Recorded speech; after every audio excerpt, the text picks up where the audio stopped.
നിങ്ങൾക്ക് എന്തെങ്കിലും പ്രയാസങ്ങളുണ്ടെങ്കിൽ, നമ്മൾ ഓരോരുത്തർക്കും അവരവരുടെ ലെവൽ വെച്ചിട്ടുള്ള ടെൻഷൻ ഉണ്ടാവും ലോകത്ത്, അല്ലേ? വലിയ മുതലാളിമാർക്ക് വലിയ മില്യൺ കണക്കിന് കടത്തിൻ്റെ കഥയിലേക്ക് പറയണ്ട.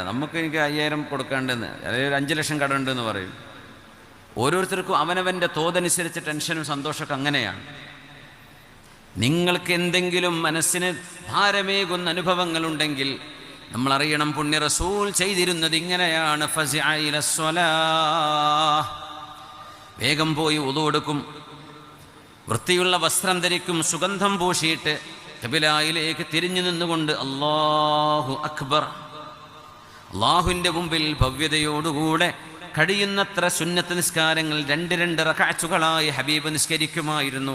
ആ നിസ്കാരം സലാം വീട്ടുന്നതോടുകൂടെ മനസ്സിനെ കീറി മുറിച്ചിരുന്ന ആ പ്രയാസപ്പെടുത്തുന്ന അനുഭവങ്ങൾ ഹബീബിന് ലഘൂകരിക്കപ്പെടുന്നത് കാണാമായിരുന്നു. നമുക്കുമുള്ള മരുന്നാണിത്. നമ്മളെപ്പോഴും ട്രൈ ചെയ്തിട്ടുണ്ട്. അങ്ങനെ വേഗം പോയി വല്ല സ്ലീപ്പിംഗ് പില്ലും കഴിക്കാണ്ടേ 2 റക്അത്ത് നിസ്കരിച്ച് നോക്കി, നല്ല മാറ്റം ഉണ്ടാവും. ഇപ്പോഴത്തെ കുട്ടികളൊക്കെ ഭയങ്കര ടെൻഷൻ അനുഭവിക്കുന്ന മക്കളാണ്. പ്രത്യേകിച്ച് മെഡിസിനൊക്കെ പഠിക്കുന്ന മക്കളൊക്കെ ഭയങ്കര ടെൻഷനാണ്.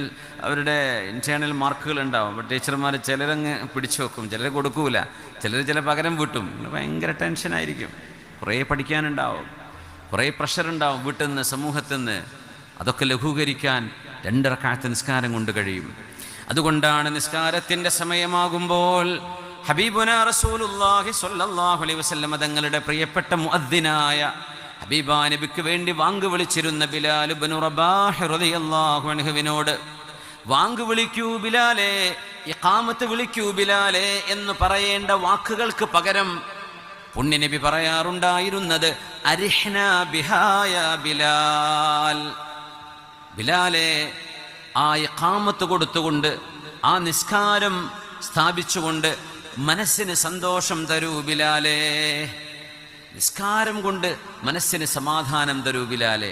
അങ്ങനെ പറഞ്ഞാൽ ഇഖാമത്ത് കൊടുക്കണം എന്നാ പറഞ്ഞതിൻ്റെ ഉദ്ദേശം എന്നാ സല്ലല്ലാഹു അലൈഹി വസല്ലം. അരിഹ്നാ ബിഹാ, അരിഹ്ന റാഹത്ത് എന്ന് പറയില്ലേ, അതിൽ നിന്നാണ് അരിഹ്നി, അരിഹ്നാ ബിഹാ യാ ബിലാൽ, ബിലാലേ നിസ്കാരം കൊണ്ട് സന്തോഷം തരണേ. വാങ്ക് വിളിക്കും ബിലാലേ, ഇഖാമത്ത് കൊടുത്തോളൂ. നമ്മളാ നിസ്കരിക്കുന്നത് നമ്മുടെ ഒരു മനസ്സിന് നൽകുന്ന ട്രീറ്റ്മെൻ്റാണ്. അങ്ങനെ നമ്മൾ എപ്പോഴെങ്കിലും ആലോചിച്ചിട്ടുണ്ടോ? നിസ്കാരം എൻ്റെ മനസ്സിന് ഞാൻ നൽകുന്നൊരു ട്രീറ്റ്മെൻ്റാണ്. അതൊരു ചികിത്സയാണ്. സമാധാനം അവിടെ കിട്ടും. മനുഷ്യൻ്റെ സമാധാനത്തിൻ്റെ വിജയത്തിൻ്റെ ആണിക്കല്ലാണ് അള്ളാഹുവിൻ്റെ മുമ്പിൽ നമ്മൾ സുജൂദ് ചെയ്യുന്ന സമയം.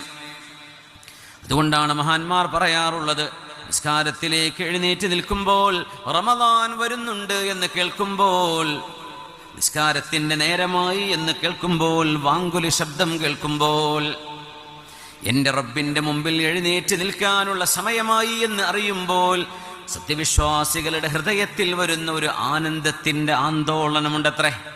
ആനന്ദത്തിൻ്റെ ചില തിരകൾ ഇങ്ങനെ മനസ്സിലടിച്ച് വീശുന്നു. വിശന്ന മനുഷ്യൻ്റെ മുമ്പിൽ അവിടെ ഭക്ഷണം റെഡിയായിട്ടുണ്ട് എന്ന് അറിയുമ്പോൾ ഒരു സന്തോഷം ഉണ്ടാവില്ലേ? നിക്കാഹിൻ്റെ സദസ്സിലൊക്കെ ഖബിൽത്തു മിൻക എന്നൊക്കെ പറഞ്ഞ് ഉസ്താദിൻ്റെ ദുആ തീരും മുമ്പ്, നിങ്ങളുടെ നാട്ടിൽ പുതിയണ്ണിൻ്റെ നാട്ടിലാണോ നിക്കാഹല്ല, പുതിയാപ്പളിൻ്റെ നാട്ടിലാണ്? പുതിയണ്ണിൻ്റെ. അപ്പോൾ പുതിയാപ്പളിൻ്റെ നാട്ടിൽ നിന്ന് കുറേ ആൾക്കാർ ഗസ്റ്റ് വന്നിട്ടുണ്ടാവും ഇവിടെ. പുരക്കാർ വിചാരിക്കും ആദ്യം അവർ ഭക്ഷണം കഴിക്കട്ടെ എന്ന്. അത് നാട്ടുകാർ തന്നെ പോയി തുടങ്ങും ആദ്യം. അങ്ങനെ ആകെ ടെൻഷനായി. നാട്ടുകാരെ വിളിച്ച് എണീപ്പിക്കാൻ പറ്റുമോ? അപ്പോൾ എന്തേ, ഭക്ഷണം അവിടെ റെഡിയാന്ന് കേട്ടപ്പോഴേക്കും പിന്നെ എല്ലാം പരിസരം മറന്നു. നമ്മളെ നാട്ടിലേക്ക് പുതിയൊരു നാട്ടുകാർ വന്നിട്ടുണ്ട്, അവർ കഴിക്കട്ടെ, എന്നിട്ട് പോരെ നമുക്ക്, നമ്മളെ നാട്ടുകാരല്ലേ, ഇനി ഇല്ലെങ്കിലും നമുക്ക് സഹിച്ചൂടെ, നമ്മുടെ ഗസ്റ്റിന് ഇല്ലാതിരുന്നാൽ മോശമല്ലേ? അതൊന്നും അവിടെ ഓർമ്മ വരൂല അല്ലേ? നിങ്ങളുടെ നാട്ടിൽ ഉണ്ടാവാറുണ്ട് അങ്ങനത്തെ അവസ്ഥകൾ? ഇല്ല. ഓക്കെ, എന്നാൽ വിട്ടേക്ക്. നമ്മൾ കരുനാഗപ്പള്ളിയല്ലേ ഇത്? അൽഹംദുലില്ലാ. അതുകൊണ്ട് പിന്നെ കല്യാണ പ്രശ്നങ്ങളൊന്നും ഉണ്ടാവില്ല എന്ന് വിചാരിക്കുക. പലയിടത്തും ഭയങ്കര പ്രശ്നം ഉണ്ടാവും. പുതിയാപ്പളുടെ ആളുകൾക്ക് ഭക്ഷണം കൊടുത്തില്ല, നാട്ടുകാർ ആദ്യം കയറി കൈയടക്കി. അങ്ങനെ ഒന്നുമല്ല, ഭക്ഷണത്തിന് വിശന്നിരിക്കുന്നൊരു മനുഷ്യനെ പിടിച്ചു വെച്ചിട്ട് കാര്യമില്ല, അവർ ഓടും. അപ്പോൾ ചെറിയ സ്നാക്കൊക്കെ ആദ്യം കൊടുത്തിട്ട് വിശപ്പടക്കലിന് പരിഹാരമുള്ളേ. മനുഷ്യൻ ഭക്ഷണത്തിന് ദാഹിക്കുന്ന പോലെ പടച്ചവൻ്റെ മുമ്പിൽ സുജൂദിന് ദാഹിക്കുന്ന വിശ്വാസികളുണ്ട്. നിസ്കരിക്കണം, എനിക്ക് നിസ്കരിക്കണം. I need to pray. I want to pray എന്നല്ല, ഐ നീഡ് ടു പ്രേ. ഇത് മനുഷ്യന് എനിക്ക് നിസ്കരിക്കണം. ഭക്ഷണം കഴിക്കാതിരുന്നാൽ എനിക്ക് എഴുന്നേറ്റ് നിൽക്കാൻ പറ്റില്ല, ഉറങ്ങാതിരുന്നാൽ എനിക്ക് ജോലി ചെയ്യാൻ കഴിയില്ല, ഇങ്ങനെയൊക്കെ നമുക്ക് തോന്നില്ലേ? ഉറക്കം നമുക്ക് മസ്റ്റാണ്. ഇത് നീഡാണ്. ഐ നീഡ് ടു പ്രേ, എനിക്ക് നിസ്കരിക്കണം.